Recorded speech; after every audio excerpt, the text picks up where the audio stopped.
Hi and welcome back to my channel. My name's Joanne. I'm a mum of 3 children and I home educate those 3 children here in the UK. Today I wanted to bring you a week in our life without school. So this is actually going to be between like a week and 10 days because we had Eid in the middle. I did mention in a previous video, I'm sure, that I would try and film like a day in the life or a week in the life during Ramadan.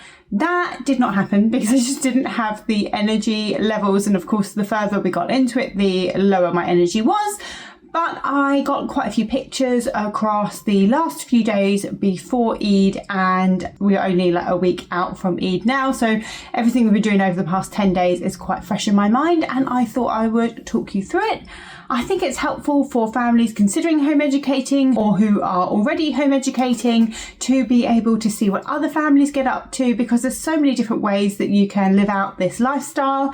And I just want to show you some of the things that we get up to in our home. Because Ramadan sort of dipped my energy, we naturally fell into more of a relaxed way of doing things over the month.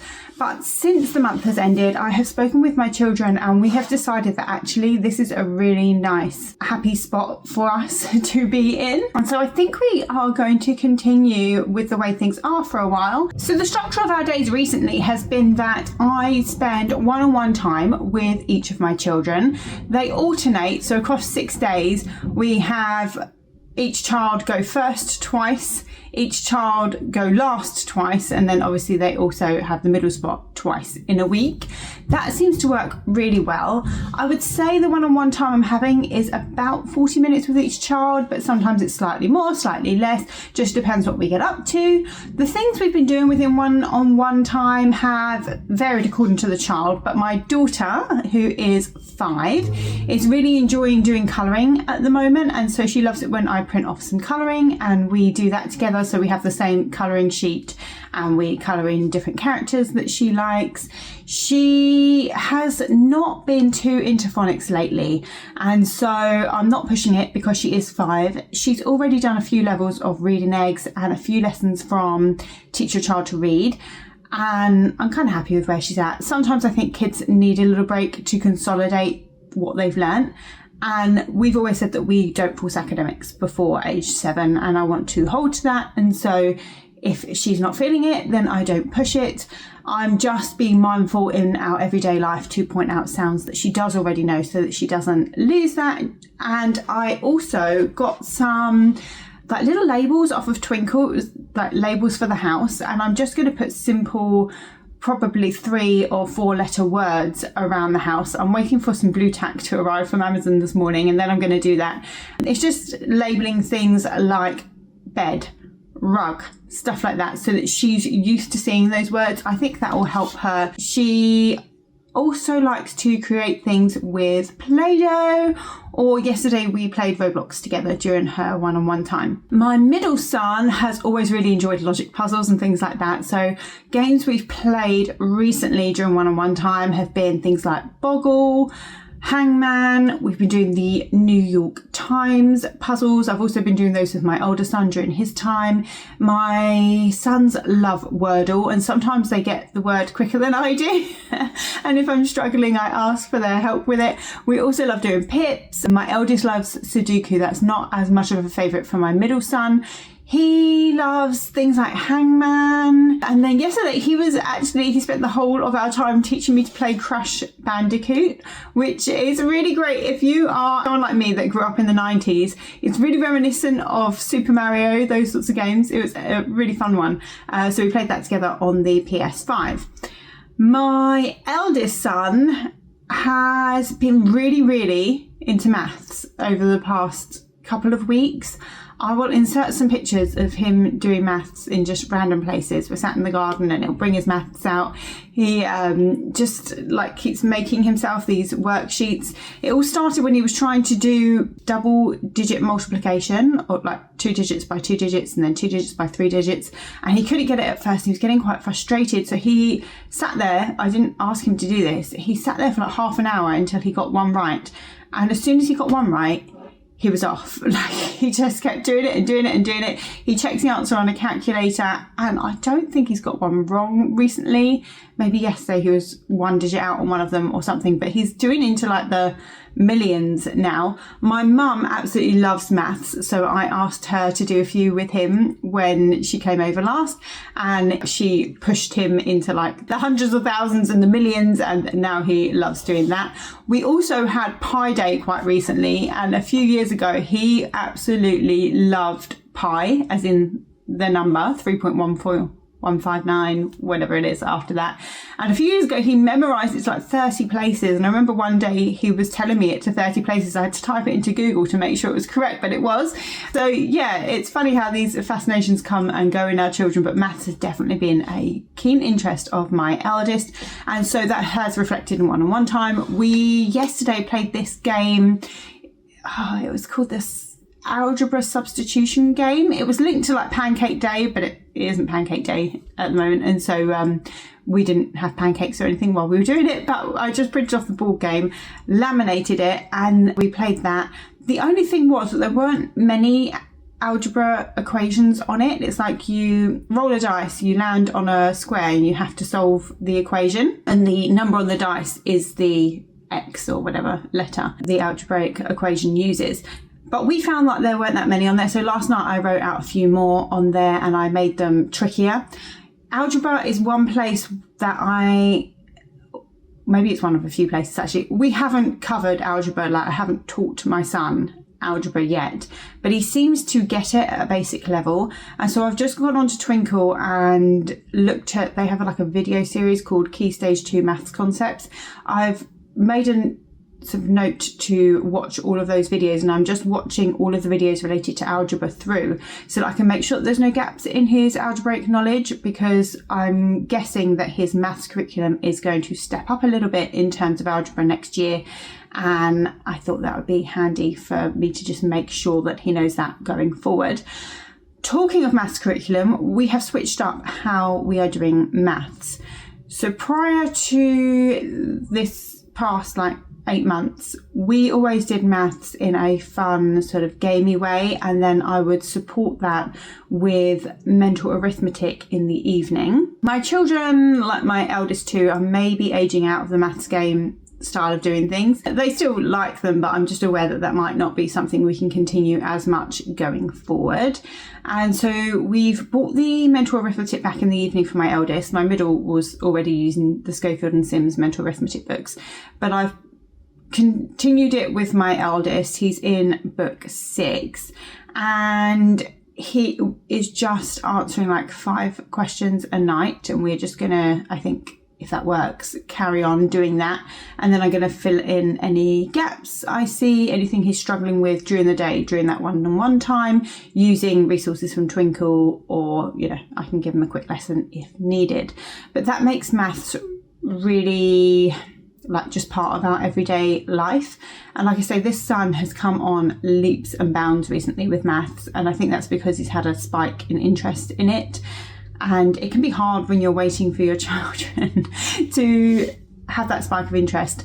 But I think keeping things relaxed helps. If we make these subjects, I'm talking to myself as much as anyone else here, if we make these subjects difficult to do, and if we make them seem difficult and hard, then they're less likely to want to engage with them. I find that when I relax about things, my children are more willing to try them, and that's when the most learning seems to happen. So as well as a bit of mental arithmetic in the evenings, the other things we've been doing is our poetry and hadith memorisation, and we've been playing some games related to geography. We have this World Snap game, but what I've actually been doing instead of playing Snap is putting all the cards out, and then the kids have to get its capital cities and countries.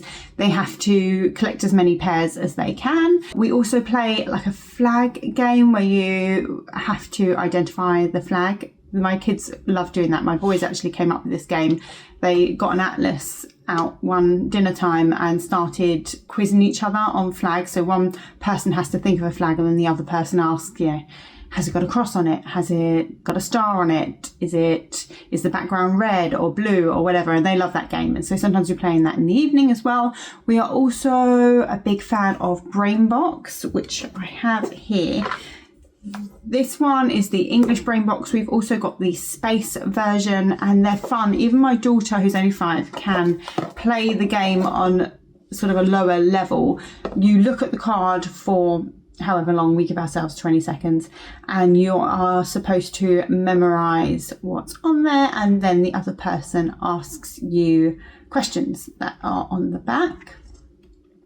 And so my daughter can only obviously look at the pictures at the moment and answer questions about the pictures, but she's been able to join in that way, and that's been great. So we've been playing that quite a bit. And then the books we've been reading over the past 10 days, I have some of them here to show you. 2 are on Audible actually. So Famous 5, we're listening to the first book from the Famous 5 series, and we are listening to Harry Potter. We're on the 7th book now. We use the one that's read aloud by Stephen Fry, and it's really enjoyable. We listen to that most evenings. The other things we're reading is this, Secret of Killy Moon by Enid Blyton again, and we had a poetry tea time in the middle of the week, which I'll discuss in a minute, and we love Michael Rosen. Then this has been a great book to learn a little bit about the Irish famine. It's historical fiction, but it's part of a trilogy.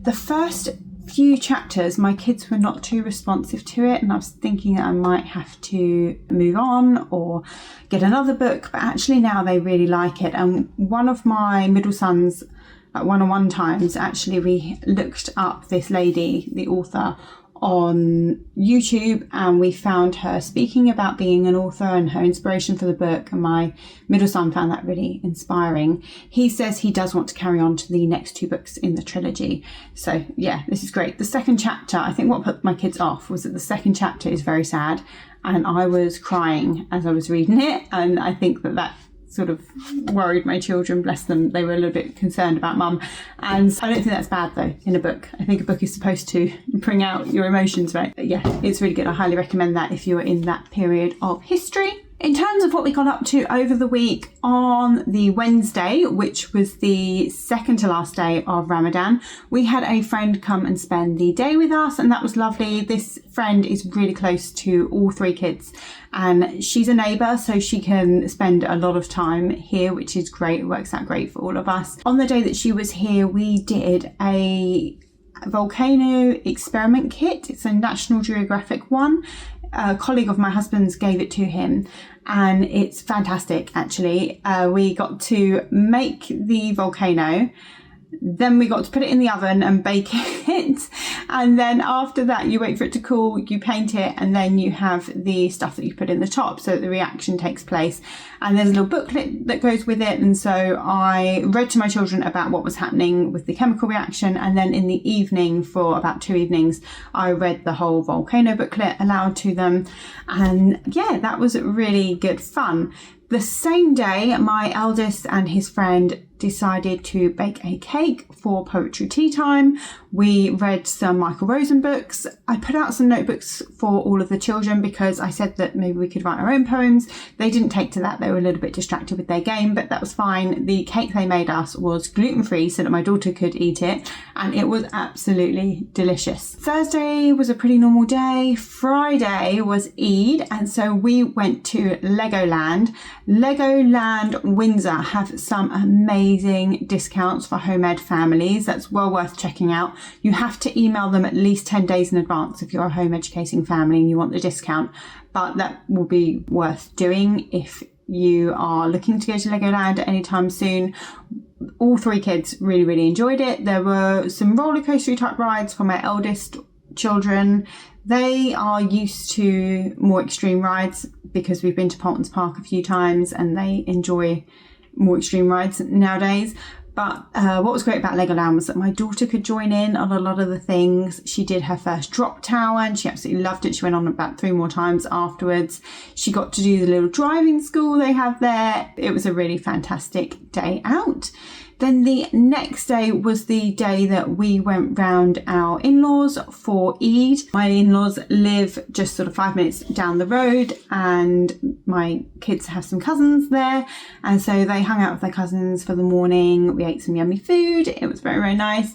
And then in the afternoon we came back here, and my parents and brother and his daughter came over. My parents live a couple of hours away, but they make an effort to come over most weekends, so that was really sweet. We just had a little family walk together. My niece is not even 2 yet, but she managed to walk around to the park by herself. Like, she's not using the pram as much anymore. The next day, the Sunday, we were kind of back to our normal routine. I mean, we weren't too out of routine anyway over Eid, because we still did our read-alouds in the evening, but I just didn't manage to get any one-on-one time with the kids on the Friday or the Saturday. So Sunday we went back to normal, and we've not done anything extraordinary over those few days, just our normal home ed life. We had some friends round on Wednesday, and again we walked to the park around the corner with them, spent some time. That was lovely. These are friends that deregistered from the same school at the same time as us, and so they've been great friends over the past few years.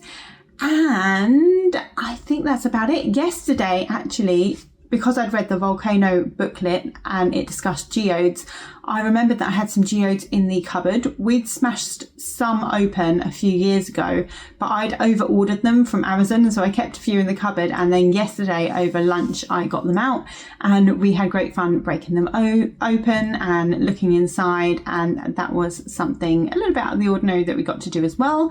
I set up a science experiment for my kids in the middle of the week, but they didn't really take to it, so that was a bit of a shame. I think they did actually do it, but they said it wasn't working how it was supposed to work, and so no worries, we will try again over the next week.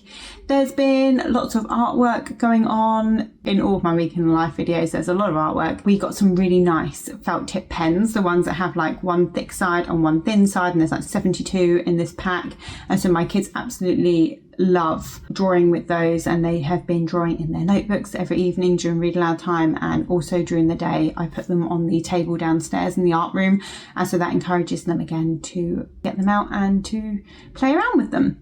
And so that's it for this week in the life. I would love to hear what you're getting up to in your homes, and I look forward to engaging with you in the comments. Until next time, happy homeschooling.